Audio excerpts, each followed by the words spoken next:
Pero siya ang nagpasimula niyan. Siya ang unang nag-file sa akin at legitimate na nag-file siya sa Isabela. Ang hindi niya alam, mga kahombre ko, sobrang hina ng utak niya. Mapapawalang bahala lang po yan. Kasi yan halatang halata, kitang kita. Siya po ay hindi naka-reside sa Isabela.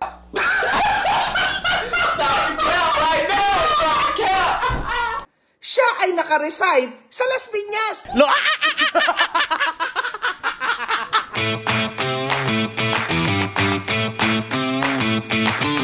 Napansin po natin na si Norman Gusgusin talaga namang nagpapaabait na ng matindi sa social media. So, napakabait niya na po. Kakaiba na tong kabaitan niya. Alam niyo na kung bakit. Alam niyo na yan kung bakit. At alam niyo rin kung bakit po siya lumipat ng kanyang bahay. Oh, no! Okay? Alam niyo na yan. Ngayon, mga kahombre ko, ang tunay na kaganapan sa kanya, napakarami na po naghahabol sa kanya. Totoo yan, mga kahombre ko. Legitimate sources. At ito yung matindi. Yung sinasabi niya na patong na kaso daw, aabutin ko, mukhang tokis na naman.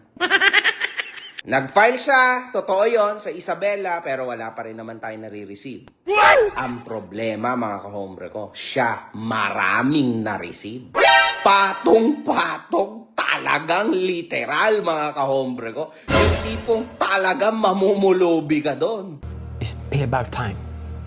Iba't ibang tao yan, mga kahombre ko, ha. Kaya ito, nananawagan ako, sa mga tao, sa mga kahombre ko, na literal, o sa mga dating tao, na naloko ng tao na ito na yung oras nyo. Kasi literal, mga kahombre ko, na lahat ng pinagsasabi niya babalik sa kanya and it will be super funny, man. It will be super funny. Pansinin nyo, hindi niya na ako mamura.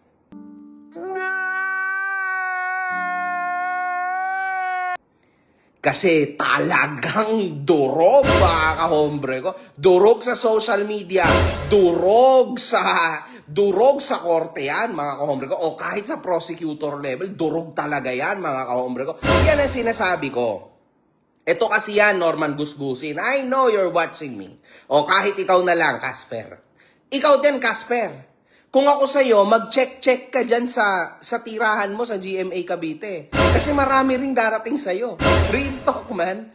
Your life will be miserable, man. Tignan mong mabuti to, ha. Hindi ako nagbibiro, Casper. Tignan mong mabuti, ha. Mamaya niyan, bigla ka magkawaran to pares kasi hindi mo pinansin yung subpina mo. Be careful, man. Be careful. This fight, mga kahombre ko, or this battle is real.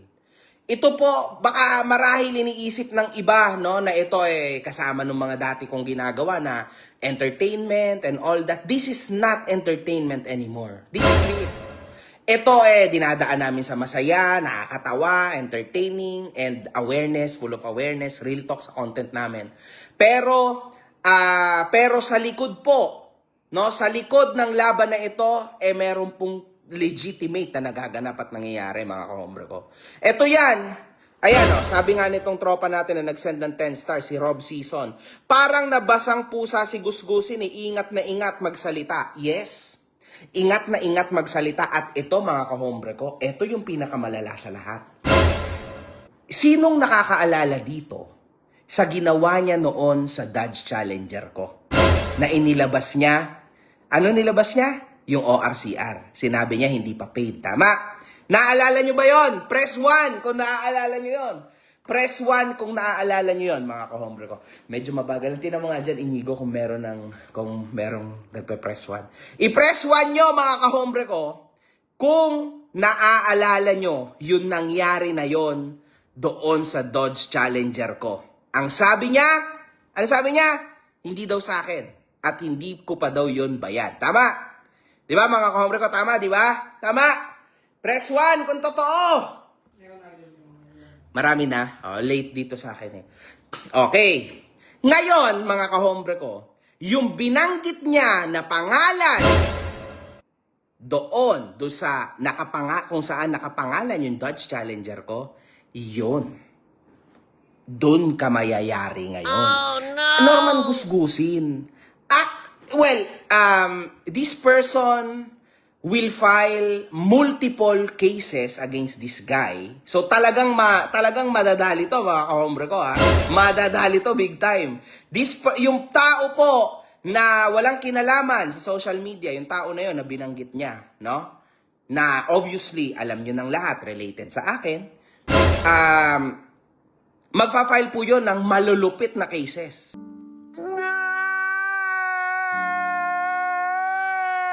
And napakarami pong abogado mag-handle nun. So ngayon, mga kahombre ko, malupit na po ang mga pag-aaral sa parte na yon. Ayan na sinasabi ko sa iyo, Norman gusgusin. 'Di ba? Panay ka ba na? Dati kasi mga kahombre ko, yung mga vlogger na inaalipusta niyan, tinatarantado niyan, wala naman silang minse.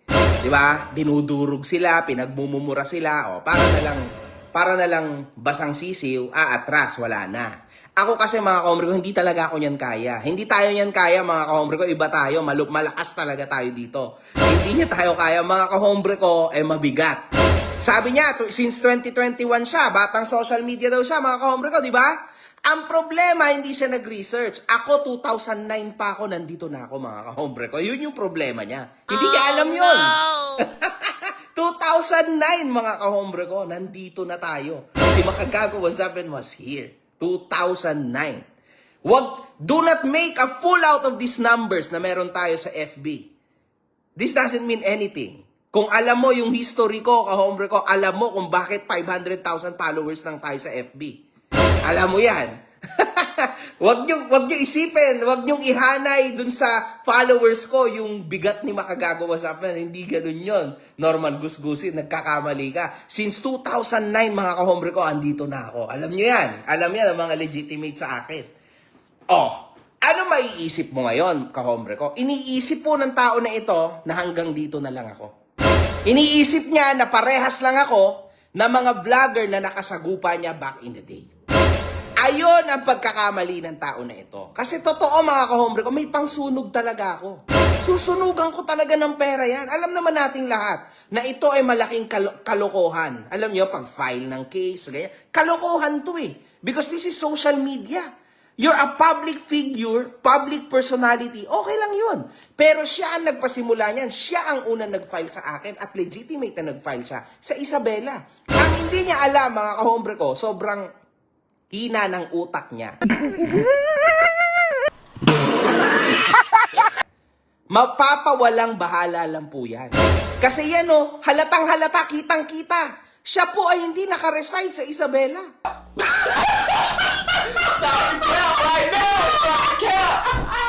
Siya ay naka-reside sa Las Piñas. Sa BF. So bakit ka nag-file doon? And mas understandable kung ikaw ay nag-file sa Las Piñas. Kasi taga doon ka. Sunog ang i-file mo. Ang problema mo ngayon, yung mga final namin sa'yo.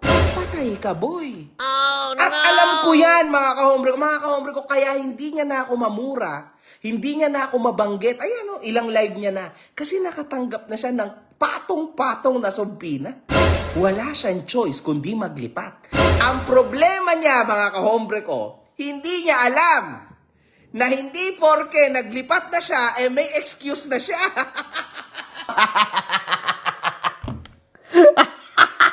Hindi ganun yun.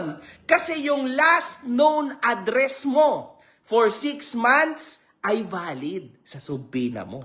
So kung ako sa'yo, mag-triple check ka doon sa bahay mo kasi yung sinasabi mong warrant of arrest, sa'yo yung lalabas. At pag lumabas yun sa'yo, ayan yung magiging problema talaga. Kasi hindi lang ako, ang daming tao ngayon. Nahahabulin ka. Once na nasa loob ka na, hindi ka na makakalabas. Yan ang problema, Norman gusgusin. Hindi mo ako katulad. Ako, mga kahombre ko, hindi naman sa maipasok mo man ako sa kulungan, I will be out in 2 days, 3 days. Kasi wala naman akong ibang ginagawa o ginawa. Okay lang yun. It happens, man. Ganun talaga. Warrant, normal lang yun. Diba? Siyempre, mamagshatan ka man, it happens. Pero available yan. Ang problema, ikaw. Paano mo gagawin yan? Pag once na naipasok kita o naipasok ka ng mga tao, napakaraming tao na nag-file sa'yo, nasa mga 10 na, mga kahombre ko ha, sa bilang ko ha, 10. Talagang aalis ka sa bahay mo eh. Magkukunwari ka na nagpalit ka ng bahay. Ang hindi mo alam, dapat yung 6 months, mga kahombre ko. 6 months ka na dapat nakatira, so valid pa yung dati mong tirahan. Oh, no! Yari ka ngayon, boy. Iyan ang sinasabi ko sa'yo. Di ba, may due process tayo, yes. It will take a lot of time. Pero, gamitan mo ng utak. Gamitan mo ng utak kasi may tinatawag tayo, last known address. Game over ka dyan, man. Ayan ang sinasabi ko sa'yo.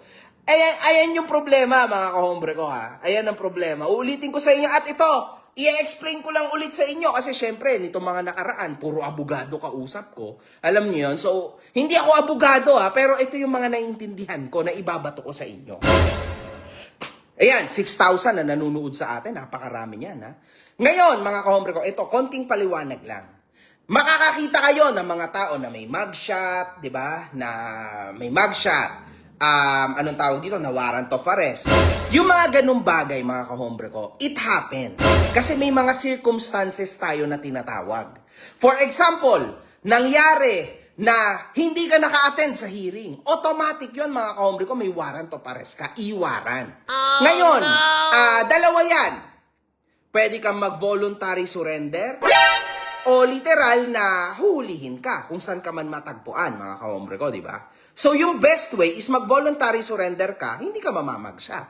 Tama, kumbaga, ililift nila yon yung iyong warrant. Ngayon, kung wala ka namang pambayad para sa bail, unfortunately, dun ka mangungulungan ng ilang araw. Tama? Pero ito, paano yon, kahombre ko? Pagka minali yung address mo. Pagka minali yung address mo, pwede kang mag-motion through your attorney, papamotion ka to lift yung warrant mo with matching evidences and explanations kung bakit hindi mo to natanggap at nasaan ang mga patunay mo na hindi mo to natanggap. Pero you went there sa Office of the Prosecutor o sa RTC branch kung saan man to magaganap at inexplain mo yung sarili mo, dun pa lang ililift na nila yung warrant mo, but you will still need to pay your bail. Again, cyber libel. Cyber libel, mga kahombre ko, yan lang naman usapan natin dito. Magkano ba ang bail sa cyber libel? 0 peso hanggang 48,000 pesos. Yun lang po yun. 48,000 pesos po ang maximum na bail ng cyber libel. Tandaan niyo yan, ha? Kaso ang problema, so nangyayari yan, may mugshot, warrant of arrest, then maiisip nyo, teka, bakit to nakawala? Winarant of arrest na kulong. Ayan yung madalas iniisip ng mga Pilipino, di ba? Ganun talaga kasi bailable naman yun. Gets nyo ba? Wala namang problema yung mga warrant of arrest na yan. Darating yan sa point, lalo na sa trabaho namin. Sa trabaho namin, bilang influencer, bilang ako ay commentary channel, may magiging ganyan na circumstances. Pero hindi ibig sabihin nun, masamang tao ka. Unfortunately, hindi mo lang na-check ng ayos. Nadali ka ng warrant, nabigla ka, kumbaga. Diba? So, it's gonna be up to you kung gaano kagaling ang mga abogado mo to check your back. Ganyan lang yon, mga kahombre ko. Pero pwedeng mangyari ang aksidente na yan, okay? Kaso, eto ang problema dyan. Papaano kung ang nadali ng warrant of arrest dekalibre? Oh, no! Ang kalibre tulad ni Norman Gusgusin. Mahirap yan, mga kahombre. Pag yung ganyang klase ng tao ang mawaran, yari talaga yan. Ang dami na niyang magkakaso sa kanya. Hindi na siya makakalabas doon. Ayan yung problema. Yan, legit na problema yan, mga kahombre ko. Pero kung mga tulad ko, di ba? Sino ba namang galit sa akin sa panahon ngayon? Lahat ng tao na yan. Lahat ng tao na tinira ko back in the day, okay na kami niyan. Di ba? Mahirap yan, mga kahombre. Yung kanya na yan, iba si MG Iba to Alam nyo, lalo na ngayon, ako, syempre may contact na ako sa mga Sputnik, sa Alpha Kappa Rho. Nakikita ko yung tension, mga kahombre ko, Wag na yung Alpha Kappa Rho, labasan natin niya kasi dito naman niya sa labas Pero sa Sputnik, mga kahombre ko, ang bigat po ng pakiramdam ng ating mga kapatid na Sputnik. Mabigat, mga kahombre ko, kasi tinatarantado at niloloko ng mga to ang pangkat nila. Talagang pinangangatawanan niya na siya daw ay naging gobernador. Oh, no! Huwag natin kakalimutan na sa city jail po, walang ganon.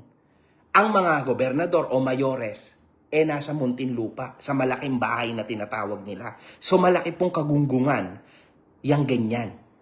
Kasi wala pong namumunong ganyan sa city jail. So, gets nyo?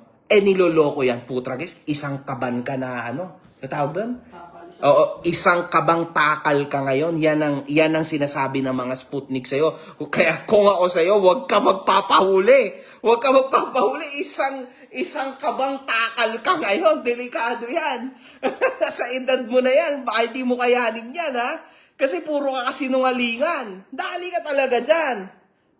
Delikado yan. At ito pa, mga kahombre ko, ayan, huwag kang titigil hanggat di nakukulong yan. Madami pang OFW lolokohin yan. Hindi ako nagsabi niyan. Itong isa sa mga kahombre natin nagsabi niyan. Tonight, maiintindihan nyo ng lahat sa video na ia-upload ko. Yung magsasalita na yon, my God, man, will make you guys understand kung ano tong comment na to. You will understand tonight. I really hope yung mga mahal kong OFW, huwag niyong kalimutan kung sino man bago lang ngayon dito. Ako po ay OFW back in the day. Alam niyo na yan, paulit-ulit na tayo, di ba?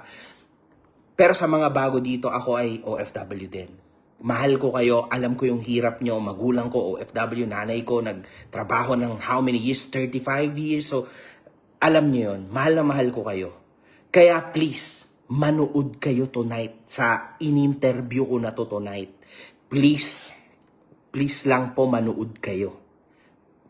Para hindi magawa yung mga nakaraang nagawa niya sa mga tao na ito. Hindi na maulit. Please do this, man. Please do this. Anyway,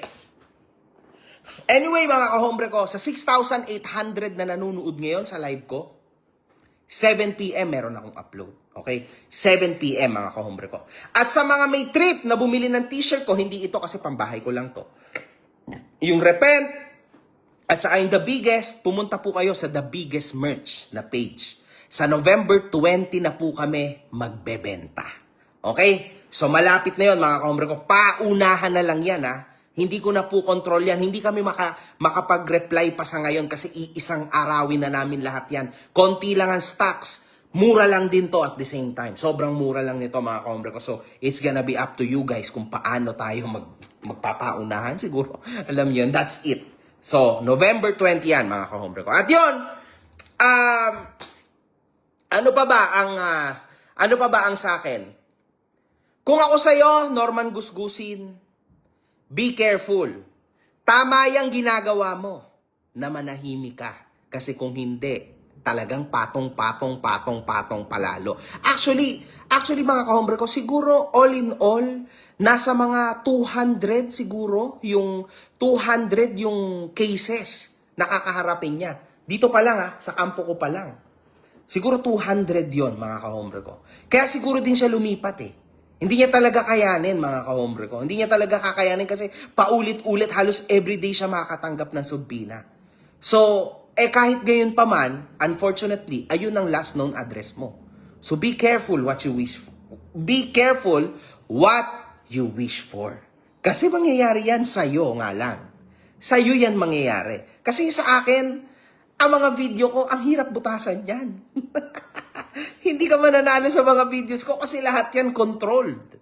Okay? Wala. Mahirap. Hindi paninira Real talk yung video ko, mahirap. Ikaw yung may problema. Mga pagmumura mo, pagde-death threat mo, grave threat. Yan ang delikado mga kahombre ko. Paano si Casper? Yes!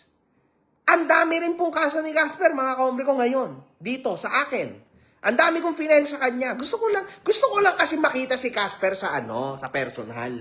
Alam niyo yon? Gusto ko siyang makita. At gusto kong ulitin sa kanya, Casper, yan ang sinasabi ko sa'yo. Ang tigas ng ulo mo, sana, dito ka na lang sa akin. Papasweldohin pa kita ng 100,000. Legit. Diba? Totoo. Kaso wala, hindi ka nakinig. Kakasuhan na lang kita. At gusto kong makita kung totoo nga ba na si Casper ay ipagtatanggol ng amo niya. Gusto kong makita yan. Alam niyo mga kahombre ko, ito-document ko to lahat. Wala akong pakialam. Ipapakita ko to lahat sa inyo. Live ko, i-content ko. Lahat to i-content ko eh. Lahat. Even yung nireklamo niya sa akin, babasahin ko yun sa inyo, mga ka-hombre. I-content ko yun. Babasahin ko sa inyo. Tingnan natin kung gaano kababaw yung i-final niya sa akin. Exciting yun, ha? Gusto ko yun. Yun yung mga content natin. At dito kay Casper, uulitin ko lang, Casper, eto na iniintay nating lahat. Totoo kaya na ikaw ay mahal ng amo mo? Dito mo na makikita yon. Ngayon mo na yan matetest. Kasi pag hindi ka uma-attend sa hearing mo o sa prosecutor level pa lang. Kasi meron ka talaga, tingnan mo kasi may address namin, may address ako sa'yo. Alam ko yung address mo, man.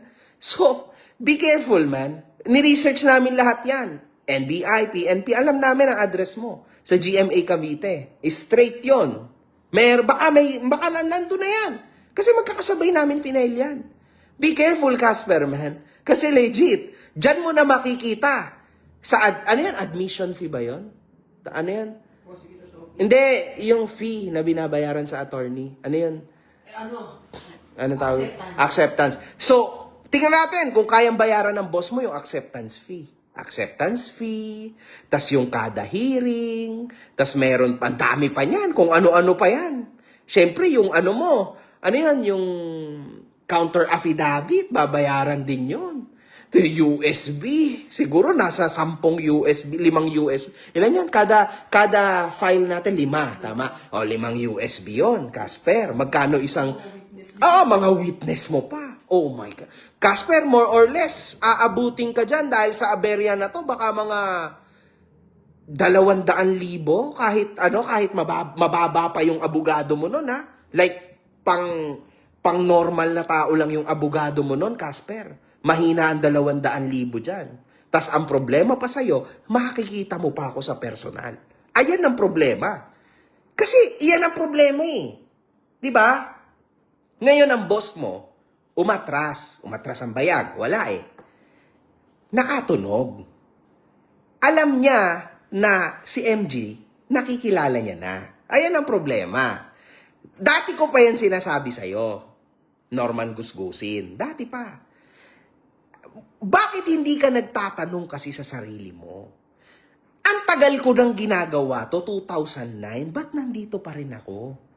Bakit kasi kayo ganyan? Basta-basta ka lang umaatake. Hindi mo kinikilala kung ano ba talaga ako. Sino ba talaga ako. Siyempre, ako kasi ganun ako mga ka-hombre. Kapag meron akong i-content na tao, kahit dati, inaalam ko muna yung background. Para sure. Diba? Kung kaya ko ba to or hindi ko ba to kaya. Kasi maari akong balikan, hindi ako sure. Ako ganun akong gumalaw, kaya ako tumagal sa social media, mga ka-hombre ko. Etong tao na ito, wala eh. Basta na lang. Oy, sabi ni Makagago, tinitira ka ni Makagago, pinagmumura nga ako. Wala lang. Mapakita niya lang na strong siya. Ayun na yun eh. So, hindi ganun yon, man. Hindi ganun yon. Dapat ayusin mo. Ayusin mo yung buhay mo. Ayusin nyo yung galaw nyo. Hindi nyo to mundo ko to eh. Mundo ko itong sirkulo na to, mundo ko to. Itong ginagalawan nyo na content, mundo ko to. 17 years old pa lang ako, nandito na ako. Promise, man. Sobrang tagal ko na dito, sa mundo na to. Hindi mo ako kaya, Norman Gusgusin. Kahit saan mo ako dalhin, hindi mo ako kaya. Sabi ko sa'yo, dito nakahanap ka ng totoong katapat. At masaklap yung katapat mo kasi mabigat talaga. Totoo. Mataba ako, kita nyo naman. Totoong mabigat. Mabigat talaga. Hindi mo to kaya, Norman Gusgusin. Kasi ito pa yung pinakamasaklap. Sobrang daming taong sumusuporta sa akin. Sobrang daming taong sumusuporta sa akin. Ang dami ko ngayong nakikita na comment regarding kay Zaldico. At saka sa mga kaganapan kay Romualdez. At kay BBM. Tama? Mga kahombre ko, wala akong pakialam dyan. Wala akong pakialam dyan. Hindi ko na yan bibigyan ng comment. Kasi dito ako nakafocus. Ang daming taon nagsasabi sa akin, kahombre, wag mong bibitawan tong content mo na to. Hindi ko pwede bitawan. Hindi ko pwede to bitawan. Kaya yung mga nagko-comment na ganyan, hindi ko kayo para hindi ko yan babasahin mga kahombre ko. Pasensya na kayo. Hindi ko gagawa ng content yan. Kasi focus lang ako dito. We need this. Hanggang sa mapasok to sa Hoyo. Siya yun. Siya yung mapapasok sa Hoyo. You'll see. Kita na yung itsura niya. Nakakita na ba kayo ng some changes? Meron na ba kayong changes na nakikita sa pagmumukha niya? Ikaw, boy. Ikaw, Casper, ano nakikita mo sa mukha ni Norman Gusgusin? Real talk. Ayan, meron pa tayong mga 5 minuto bago natin to patayin. Ano nakikita mo sa kanya? Seryoso, sa mga latest video niya. Yung isang araw, kagabi, today. Lalambot, tsaka parang pasuko na talaga siya. Hindi na siya tulad ng dati. Hindi tulad dati. Kanina, ang sabi niya sa video niya, kanina, hindi na daw niya ako mumurahin. Tas may mga times pa na hindi na talaga niya ako binabanggit. Hindi talaga. Si Food Genius talaga yung binabanggit niya. Feeling ko, siya kumbaga sa amin, sa San Pablo, naluugan talaga Talagang, nasakal. Dami talagang subbina Daming subbina. Legit. Daming subbina. At ito, para sa'yo, Norman Gusgusin. Uulitin ko lang, kasi hindi ko natapos yung argumento. Yung binanggit mo na pangalan at address doon sa yung may-ari ng Challenger na pamilya ko. Pamilya ko 'yon. Yari ka doon, Gusgusin. Yari ka doon. Yun talaga. Actually, kalimutan mo na ako Yung tao na yun, yari ka doon, man. Trust me. Talagang legitimate yari ka doon. Inaaral na ngayon kung ilang kaso yung ibibigay sa'yo dun sa ginawa mo na yon. Binasa mo yung pangalan, address, inilabas mo yung ORCR, hanggang sa LTO madadamay sa kabulastugan mo. Tingnan mo. At ang problema sa'yo, ang problema dyan, Gusgusin, ayun, kung ako kaya kong magsunog ng pera, yun talaga legit. Legit, yun talaga mga 10 times. Yan talaga, hindi mo kaya yan. Kahit anong mangyari, hindi mo talaga kaya yan. Wala na, nahimasmasan ka na ngayon. Parang wala lang, di ba? Kaso hindi ganun. Hindi ganun yun, man. Yung binabangga mo o binangga mo, pinangalan mo, negosyante yun. Mabigat yun, man. Legit. Mabigat yun. Like, legit mabigat yun. Hindi mo to magugustuhan, boy. Hindi talaga. Iyan yung kamalasan mo sa loob ng kulungan. Pagbalik mo, yun ang maiisip mo. Yung sinasabi ko sa'yo, yung Challenger ko, magiging bangungot mo yun. Kasi yun yung motibo ba't ka papasok sa loob. Yun talaga mabigat yun. Grabe yung ginawa mo na yun. Yun talaga. Di ba? Kaya kami, we were laughing. Ay, sorry, tumatalis kilaway ko. We were laughing, man. We were laughing a lot. Nung ginawa mo yon, we were laughing. We already knew about this, man. Di ba? Nakalipas na, di ba? Akala mo wala na. Yun ang problema. Akala mo wala na. Kaso hindi ganun yun, man. Yung mga legitimate na taong malupit, hindi ganun yun. Hindi agad yan babanat. Siyempre, inaaral yan. Ngayon yan, ngayon. Ngayon na humupa ka na, ngayon yun. Ngayon yung magiging problema mo. You'll see that. MG, paano kung may planong ibalaban sa'yo? Sa dami ng kakaharapin niya, baka maging desperado siya ngayon. Walang problema doon. Sanay ako sa mga ganyang bagay. Halatang itong nagtanong, pero salamat sa'yo at nagbigay ka naman ng stars, so binababasa naman kita. Halatang hindi mo kilala. Sabi ko nga sa'yo, 2009 pa lang, eto na yung mundo ko. Alam mo yon, man. Alam mo yon yung mga threats na yan. Yan daily yan sa akin. Umaga, tanghali, gabi, hapon. Hindi lang ngayon, dati lalo. Hindi mo kasi alam history ko, kaya wala kang idea, di ba? Bahala ka na. I mean, alam yan ng mga tao. Yun na yun. Yun na yun. Ayoko naman masyadong magiwa kasi baka ang ending ako na yung maging siya. Tapos na ako dyan Tapos na ako sa pag-aangas. Alam mo yun? Yun na yun. Basta alam nyo na yun, mga kahombre ko. Shout out sa JNT London branch. Baliw to. London siguro nagkamali ng Walang iya ka. Anyway, mga kahombre ko, ito yan ha. May isa pa pala akong sasabihin sa inyo. Ito panawagan ko sa mga kahombre ko o sa mga fans ni Food Genius. Huwag po kayong mag-book, mag-fake booking. Masama yan, mga ka-hombre ko. Kumbaga, kung pinost ni Food Genius yung address nitong tao na ito, o kung ipopost niya yung address nitong tao na to sa future, yung bago niyang address, wag tayong mag-fake booking kasi nakakaawa at nakaka-argabyado naman po tayo ng mga trabahador, ng mga mahal natin na rider. Mga ka-hombre ko, alam niyo yung mga rider dito sa atin, mahal na mahal ko yan, ipinaglaban ko din yan back in the day. Siguro kung naaalala niyo yung issue ng Mr. Speedy back in the day, inilaban ko yan. So, wag yan. Wag sa ganyan, mga ka-hombre ko. Merong ibang bagay na pwede tayong pagtripan, nakakatawa, and all that. Pero man, relax man. Hindi ganyan yon. Wag ganyan. Wag sa ganyan kasi hindi na rin yan maganda. Okay? Wag natin idamay ang mga fake bookings. Kawawa naman yung mga rider kasi meron isa nag-comment nga sa akin, walang iya kayo. From Cavite pa ako, pumunta ako Las Piñas, tas di ba nakakaawa mga ka-hombre ko? Wag naman ganun. Pangit yon, okay? Please. Stop doing that, please man. Wag niyo na gawin yon. Please lang. Shout out from North Korea. What the hell? Di ba walang Facebook doon? Di ba wala? Natawa ko doon. Natawa ko doon. Oy, ano pala? Shout out pala sa buong pamilya ko sa Binondo, sa Ong family. Shout out. Ako nga pala si Kulaong. Nakala, ang galing doon, no? Ang talino talaga ng Pilipino. Matalino yan. Matalino naman ang mga kahombre natin. Matalino naman lahat tayo dito, mga Pilipino. Alam nyo, madiskarte. Pero wag sa part ng, wag tayo maloko ng mga riders. Wag yun. Kasi hindi talaga okay yun. Please don't do that. Please don't do that thing, man. Please. Masama yun, mga kahombre ko. Nakakaawa naman.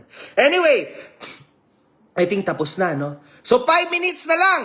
Doon na tayo sa YouTube channel ko, mga kahombre ko. 7 p.m. Guys! Prep, ha? Kain tayo, ha? Pucha. Tag nyo ako para makita ko naman na na-enjoy nyo yung pagkain. Anyway, Boss MG, worried about you. Baka too much consumption ka kay FLM. Huwag mong kalimutan mag-break time. Unhealthy din yan. By the way, dahil sa'yo, magche-check ako ng property sa San Pablo. Oy! San Pablo, oy! Ay, maraming salamat. Huwag ka mag-alala ka, hombre. I'm okay. Pero mahal na mahal kita. Salamat at ako ay naaalala mo. We're okay. Okay ka lang ba? Okay ka lang ba? Meme God? Okay na ako. Okay lang kami. We're okay. We're okay. Actually, kakabakasyon lang din naman natin. Galing kami sa Hong Kong, mga kahombre ko. Baka hindi kasi ako nagyayabang eh, no? Pero kailan tayo galing sa Hong Kong? Mga 3 weeks? 3 weeks ago, nasa Hong Kong kami, mga kahombre ko. So, I mean, fresh naman kami. Fresh kami. We're okay. Alam niyo. Pero salamat, ha? At naaalala niyo kami. Si Meme God, actually, he's sobrang crazy ng tao na ito, no? Pigang-piga talaga to. Pagod na pagod sa trabaho. But, he's paid properly. He's well paid, okay? Hindi tulad ni Casper, mga kahombre ko. He's well paid. Sino daw yung binanggit natin kahapon sa video na yung, kaso? Sino? Narinig ka dito, ha? Yon, mga kahombre ko, kilala nyo na yon kung sino yung sa kaso, yung nagkaso na yun last year. Yun kasi, mga kahombre ko, eto, para sabihin ko sa inyo, yung tao na yon, alam nyo na kung sino yan. Alam nyo, yung kung ano-anong tawag natin sa kanya, di ba? O tawag nyo sa kanya. Huwag kayong mag-alala. Hindi pa tayo tapos dyan. Kasi ngayon, it's been a year now, tama? Kailan siya nag-file? December 23. Right? Hindi pa po gumugulong ang kaso, mga kahombre ko. But December 23 yon. So, abangan nyo. Kasi literal na ilalabas ko yung resolution nun. Ilalabas ko talaga yung pagtapos na yon. Babasahin ko sa inyo. At lahat ng isinulat niya sa complaint niya, babasahin ko sa inyo yan. At kung paano siya mawasak doon sa RTC, sa korte, talagang ikakwento ko ng ayos yan sa inyo. Legit yan, mga kahombre ko, ha. Makikita nyo yan. Huwag kayong mag-alala. Hindi lang kasi pwedeng pag-usapan, obviously, kasi bawal yon. May tawag doon. Hindi ko na alam yung term. Wala sa isang. Basta may tawag doon. Bawal siyang pag-usapan. Okay? Pero it's gonna happen, man. Wait lang kayo. It's gonna happen, man. Pero talagang tinatrabaho namin yan. Malupit na trabaho yan, mga kahombre ko. Grabe. Solid yan. Solid work yan, mga kahombre ko. Yun lang. Watching from bakery while using donuts and toothbrush. What the fuck? Oh, yun na. Ayun na. Wait lang kayo, mga kahombre ko. In 3 minutes, i-upload na namin. Guys, see you sa YouTube channel ko, ha? One love, good fucking vibes. Oy, yung mga nagbibigay pala sa akin ng stars na to, okay lang ba na Okay lang ba na anong tawag doon? Poverty porn ako, mga kahombre ko? Kasi hindi, wala akong choice. Magkano yung binigay sa atin last day? Parang 5, 7K, 8K, oh. Kailangan ko mag-poverty porn, mga kahombre ko. Dito ko i-upload yun. Dito na lang, wag na sa YouTube para mas konti ang kita dito. Dito ko na lang i-upload na. Wala akong magagawa. Kailangan kong ipakita na talagang binigay ko yung pera, ha? Kasi, putsa mo, kasi pag-isipan nyo ako, walang iya ka, binigyan kita 8,000, tapos di mo naman pinamigay. So, kailangan kong ibigay. Okay, so, itong mga susunod na araw siguro, sige, gawin ko na. Okay, gagawin ko, ipapamigay ko yung pera binigay nyo sa akin, okay? So, abangan nyo na lang, mga kahombre ko. One love! Good fucking vibes. See you in a bit.